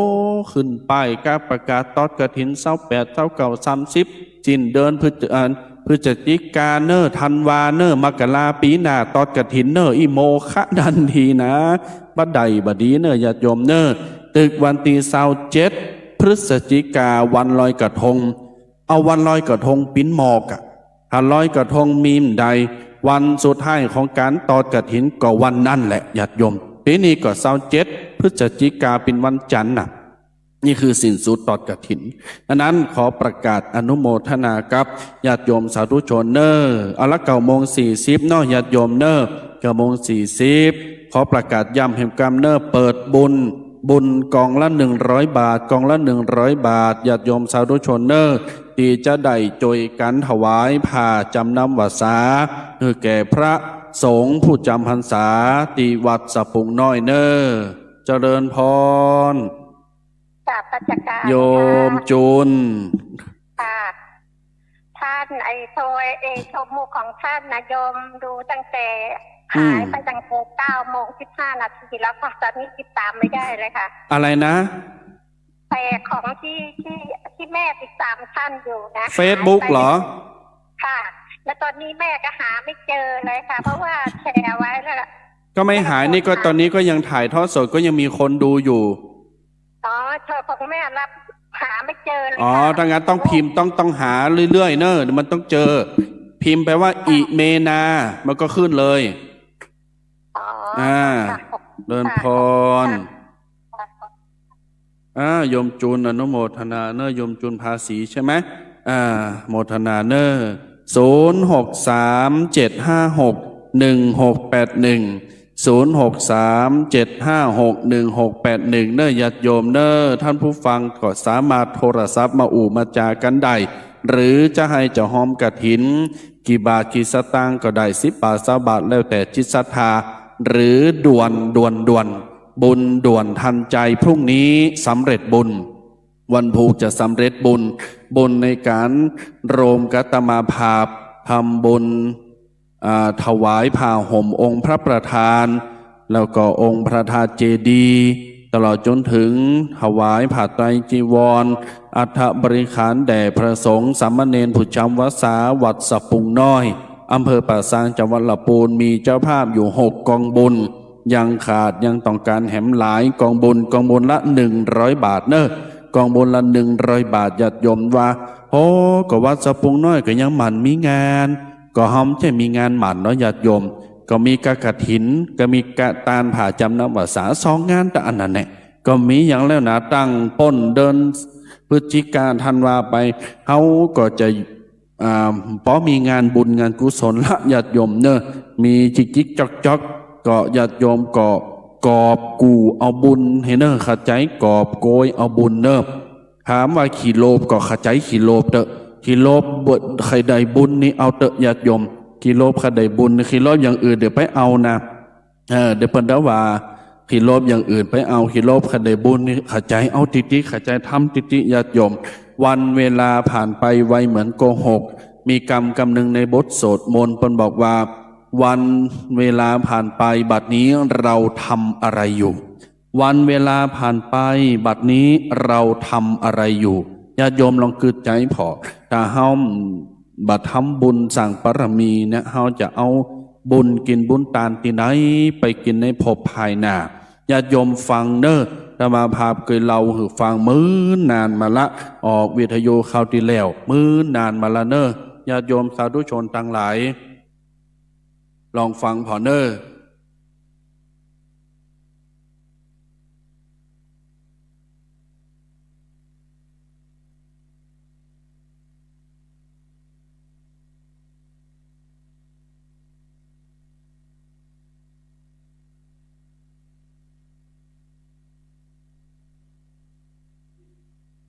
ใดฮัลโหลเดี๋ยวจัดวิทยุอยู่เนอะจัดวิทยุอยู่เจริญปอนญาติโยมสาธุชนทั้งหลายเลิงติตมาภาพเคยบอกไปเนอะว่ามีแม่อุ้ยคนหนึ่งเปิ้นบ่หุมกินบ่หุมตานลูกหลานตันเต่าเขหือใส่บาตรหยาดน้ำกล่อมใส่วันดีคืนดีจำใจใส่บาตรเอาห่อหนึ่งเอาข้อไก่เอาแคบหมูเอาน้ำพริกเอาข้าวซุกเอาน้ำให้โคตรใส่บาตรพอทำตึงวันก็จำตุเจ้าจะมากี่โมงจะเฝ้าไปใส่บาตรตอนนี้ไปลูกหลานก็ต้องมาเคมาขับมาจำแล้วลูกหลานก็ต้องมาเคมาขับมาจำแล้วลูกไปใส่บาตรตัวเดียวสื่อของกินซุกแหมกินใส่บาตรทันทีโดยอัตโนมัติเลยญาติโยมต้องรอลูกหลานมาจักเหมือนจักแมวออกสาดทีนี้ยายคนนี้เปิ้นกำลังตายญาติโยมจิตสุดท้ายของเปิ้นเปิ้นป่วยเป็นมะเร็งสมองป่วยเป็นมะเร็งการสมองนะโอ้นอนสมอยู่ตีปืนเฮินขึ้นเฮินจันบุญก่อมได้มันสูง ลูกหลานก็มาปัดมาเผวมากวาดบานกวาดจ้องหืบมาปรนนิบัติอุปถัมภ์อุปถากมาพอก้อยเมปู่อันยายพอสักกำหนึ่งเนี่ยยายเป็นรับไปวอยๆเนาะโอ้เป็นวัน2 วัน3 วันญาติโยมสาธุชนต่างหลายเอาไปส่งห้องยาหายใจอยู่นะเอาไปใส่เครื่องจอยหายใจยายก็ยังหายใจแต่สติมันตื่นฟื้นขึ้นมาเนี่ยบัดสติบัดตื่นบัดฟื้นขึ้นมาเลยลูกหลานก็บอกว่าให้ดัดหมีละก้าหมอก็ถอดเครื่องจอยหายใจเอาไปไว้บานเนออีกกันเนาะไปไว้บานกองไปถึงบ้านสกามึนตาแผลแลดว่ะมึนตามานี่โอ้ลูกหลานตานเต่าก็ดีอกดีใจซัมพองก็สะดุ้งก็โอ้ผีหลอกไอ้กะญาติโยมใจผีหลอกลูกยายกะโหก็ยายตายลำใจกาเปิ้นปะดบอกปะหลงบ้านประกาศเปิ้นปะบ้านปะมาขุนเต้นแล้วเนี่ยโหไผว่ากูตายดอกมันจะตายตะลูกไปแอวย่าว่าโหไปแอวกับไผกูได้เล่าสู่เขาฟังนี่กรรมของยายเป็นเราเห็นลูกหลานฟังอย่างนี้ญาติโยมเปิ้นบอกว่ามีปัจจัยกันไม่ยิง4-5 คุณจากจูงเปิ้นไปแอวตั้งใดพวกเตียวไปคนที่ก็เตียวดินปกติเนี่ยนะพอเตียวไปโอ้ยีลอยขึ้นวึดวะลอยขึ้นวึดยำก่อนเมกว่าญาติโยมเอาเขานิดลับตาบะยายโกวะเนาะมึนตายแหมกรรมนี่โพดก็มีกรรมยังลำเลินปะคุณตายวะญาติพี่น้องที่ตายไปแล้วปะมดหันมดญาติโยมโอ้แม่มาแอวอยู่ด้วยกันพี่กายินดีเนอะวะแม่ยายตัวนั้นก่อมปากเต้วตัวก่นเข้าไปเลยกองเต้วไปสัก200 เมตรเนี่ยแงนหอตังบนหันหมอให้ถลายปากเข็นจือข่อยแม่เนี่ยญาติโยมเต้วไปแฮมกำแฮม10-20 เมตรโอ้หันของกินของว่าหอ1 วะเข้า1 วะน้ำพริกอ่องวะจิ้นทอดจิ้นปิ่งวะโหก็มันยังมาอยู่จังบุญพี่คนที่มันนำยายตัวนั้นไปยายอันเนี้ยของยายเด็ดมากินเลยถ้าใครอยากกินข้าวก็กินเลยมันจะเป็นของไผ่ของโตนะเนาะใครกินก็กินเลยยายก็อยากกินข้าวเนาะเด็ดตึดมาเตะข้าว1 ห่อ 1จิ้นปิ่งข้าวยัดใส่ปากกินแก้วมาบ่ะอันนี้มันเล่าถึงร้านมันฟังนะมันเล่าถึงลูกหลานที่มันมามุงฟังเมื่อก็ถามว่าโหแล้วยายยังฟื้นขึ้นมาก็มุนนั้นมันบอกว่ายายหมดบุญเตออันที่ยายกินเดี๋ยวเนี้ยมันเป็นจือของยายจำได้เยอะแต่ก่อนยายใส่บาตรตุเจ้าย่าไปทำบุญไปกินเปตาบาเดี๋ยวเนี่ยหมูเนี่ยอันที่ยายทำอันที่ยายใส่บาตรเนี่ยมันย้อนปิกมามันรอหือยายเนี่ยเอามากินแม่นว่าถ้ายายได้ตายไปแล้วยายจะได้ปิกมากินอันเนี้ยของที่ยายใส่บาตรของที่ยายทำบุญเนี่ยญาติโยมอันนี้มันเล่าหุ่นลูกหลานเพิ่นฟังดังนั้นญาติโยมสาธุชนทั้งหลายเฮาได้กินเฮาได้ทานหยังเนี่ยตายไปภายภพหน้าปรากฏว่าเฮาจะได้กินสิ่งที่เฮาทานเฮาจะได้สิ่งที่เฮาทานหม้อหายถลายปากนันติยายมันได้ก็ย้อนว่ายายมันเอาไปทานโคเปิ้นมีเข่ากำติวัดตาลสายตาลแตนยายกับปิ้นเจ้าภาพกับลูกกับหลานหอยลองตองแต่งอันนี้คืออานิสงส์นะญาติโยมจะไปดูถูกดูแคลนอย่าได้ผมาดเนอจะไปผมาดนะนี่อานิสงส์นะของการทำบุญนะญาติโยมหอมมาต่อใดตาลหยังสมมติว่าตาลกฐินตาลผ่าเนี่ยแหมหน่อยศรัทธาก็จะได้ใจได้กินได้อันนั้นเอาไปใจสวรรค์จันทร์ฟ้าโยมยามเป็นคนเป็นมนุษย์เนี่ยร่างกายชีวิตก็จะอบอุ่นป้นโรคป้นภัยบ่มีโรคบ่มีภัยนะอยู่เย็นเป็นสุขบัดต่ำกว่าคนบัดจนกว่าภัยนะพัฒนาสิ่งใดสิ่งนั้นทันทีญาติโยมแล้วก่อมปออานิสงส์การตานผ่าจำนำวาสาผ้าห่มพระเจ้านี่นะปุถทกมหาศาลญาติโยมเกินจะประมาณได้เพราะผ้าที่เฮาตานเอาไปห่มพระประธานเอาไปปกองค์พระพุทธรูปปิ้นปอของเฮาต่างศาสนาพุทธกึดพอหันเตญาติโยมสุดแต่ที่หันเนาะถ้าญาติโยมบัดทำญาติโยมบัดกินบัดตานนะอานิสงส์จำบังเกิดนะไผตีเจ็บแข้งปวดขา เดี๋ยวก็ไข้เดี๋ยวก็เมยเดี๋ยวก็ไอเดี๋ยวก็จามเดี๋ยวก็ไปผ่าตัดไปหั่นไปหนีหมอนัดหมอนัดหมอนัดนัดหมออย่างนั้นนะคนจะอี้นี่ฟังเนอะญาติโยมตั้งหลายประเพณีฟังคือตานผ้าห่มผ้าเจ้า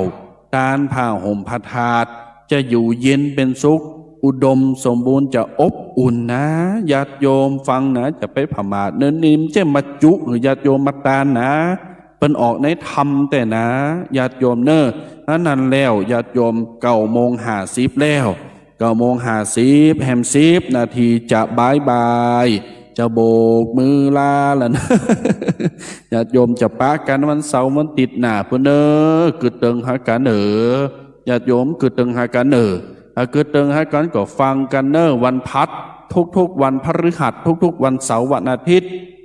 วันพัดนี้เต็งถึงบ่ายโมงเต็งไปถึงบ่ายโมงถ้าวันเสาร์ติดนี้เอาวัน8 โมงถึง10 โมง104.50เนอร์ด้วยสถานีเดียวกันเนอร์เอาละหน้าไม้แฮมสักสาย2 สายนอก่อนจะจบรายการก่อนจะปันปอน0637561681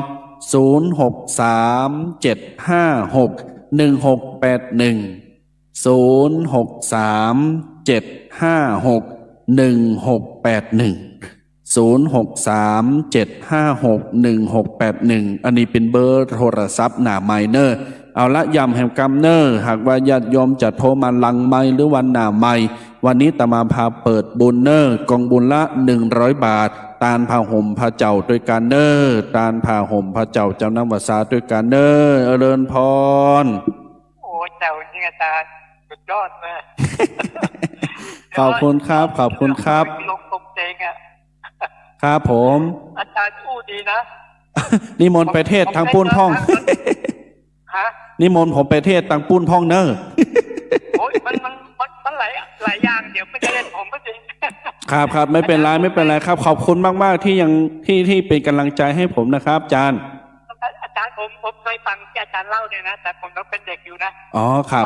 บ้านผมเป็นลำคลองอะตำบลอ๋อครับคนเป็นยายใครไม่รู้ตายในมุ้งอะครับลูกหลานแล้วยังงั้นไม่รู้ว่ายายตายครับเปิดทุกเอายายไปแล้วที่ผมก็ไม่ได้เด็กกันนะอร่อยฟังครับนั่นครับขอบคุณครับแน่ฮะเหนือญาติโยมสาธุชนต่างหลายประเดี๋ยวนี้แก่นเนาะเขากินน้ำให้กำกันเนอะญาติโยมเนอะเขากินน้ำให้กำกันเนอะเอามาแล้วญาติโยมเนอะ9:54 นาทีจะบายนะนะญาติโยมจะบายแล้วเนอะเบอร์โทรตมาพาจดเอาเนอะไผจะโทรมาให้มาหอมมากินมาตานก็สามารถให้หอมกันได้เนอะย้ำให้กำเนอะ0637561681ตมาภาพจือพระครูสังฆรักษ์กฤษนิธิทัศน์ห้องว่าท่านอาจารย์เครูปหล่อก็ได้ ห้องตูปีเครูปหล่ออีกก็ได้นี่ญาติโยมเนอะละแม่ยกพ่อยกทั้งหลายสาธุชนคนดีมีบุญทั้งหลายหับสายก่อนเนอะเลินพรฮัลโหล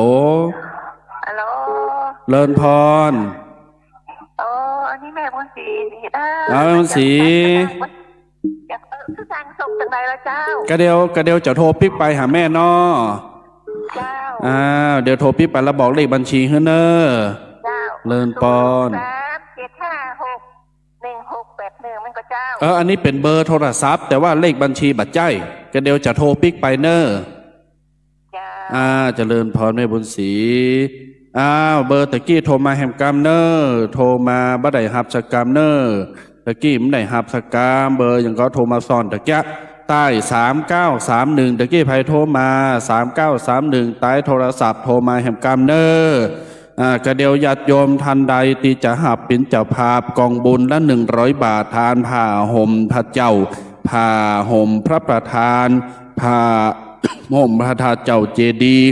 100 บาทกองบุญละ100 บาทโทรศัพท์มาหน้าไม้ลังไม้ไดเนอร์อนุโมทนาบุญกินบุญตานบุญกุศลโป้งห่มหักษาญาติโยมเนอร์0637561681 0637561681เนอมุละ931มาแล้วเจริญพรนมัสการจ้าสาธุ โยมแม่มาชื่นน้องหน่อย มาชื่นเจริญพรเนอเจ้าที่โยมแม่ฮับเอาสังฆทาน1 ชุด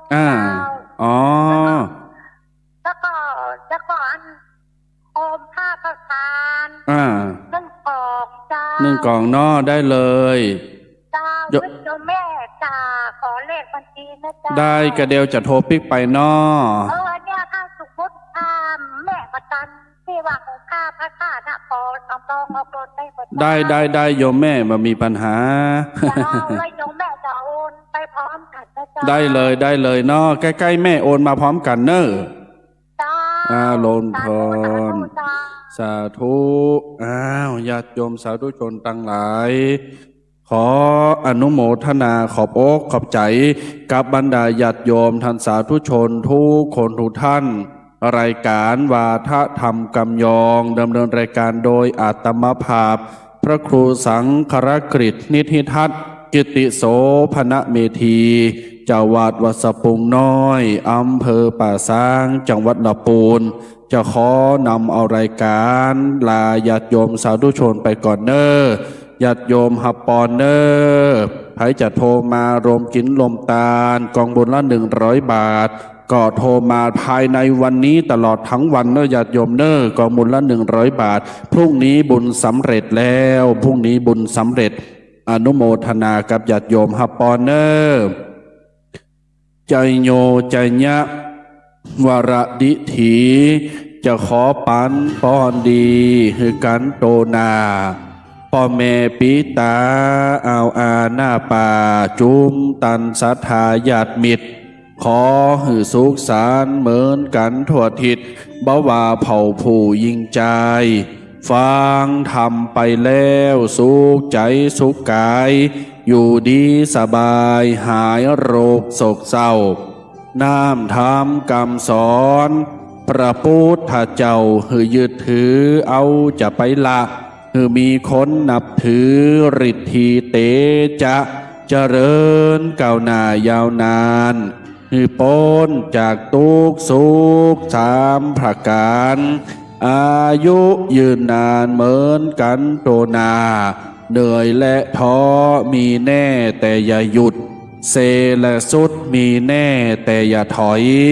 เจ็บและปวดมีแน่แต่เกิน